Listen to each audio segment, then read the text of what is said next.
Un incendie a éclaté dans la nuit de mardi à mercredi dans cet immeuble à logement de la rue Mézy à Sherbrooke.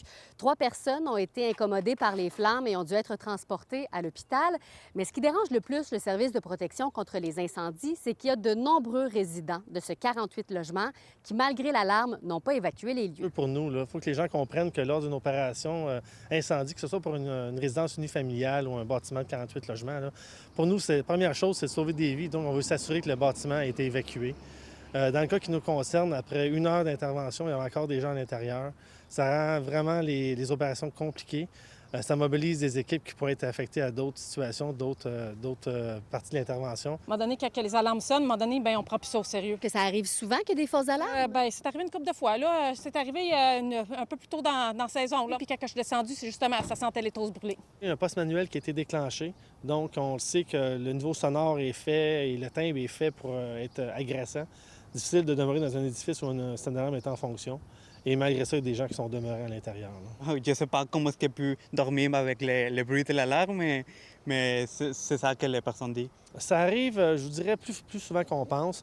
Mais à cette échelle-là, autant de gens qui sont restés à l'intérieur, je dirais que pour moi, en 25 ans et plus de métier, c'est une première fois pour moi. Là. Autre élément préoccupant, c'est que les locataires de l'appartement où a pris naissance l'incendie ont d'abord tenté de l'éteindre par eux-mêmes. À l'arrivée des pompiers sur les lieux, les gens sur place avaient déjà commencé à intervenir et avaient utilisé 7 extincteurs portatifs.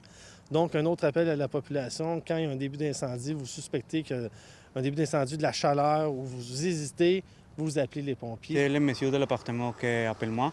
OK. Et elle me dit que le mur c'est très chaud. Après ça, j'arrive pour voir qu'est-ce qui passe. Mais quand j'arrive, j'ai vu que c'est vraiment très chaud le mur.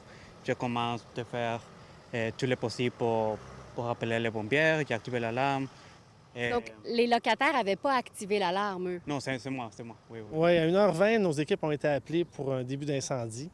On est remonté rapidement à 3e alarme, ce qui signifie 5 casernes sur les lieux. L'objectif, compte tenu de la dimension du bâtiment, grande envergure, de conditions climatiques, beaucoup de chaleur, donc les pompiers, c'est fatigant, c'est sûr et certain. Le feu était confiné, donc il n'a pas pris de l'ampleur réellement, mais on a été chanceux compte tenu des circonstances qu'il y avait au niveau de l'incendie ici. Il faut aussi rappeler que le déclenchement d'une alarme ne prévient pas toujours automatiquement les pompiers. On appelle. On ne prend pas pour acquis que c'est relié. À Sherbrooke, Fanny Lachance-Paquette pour Nouveau Info.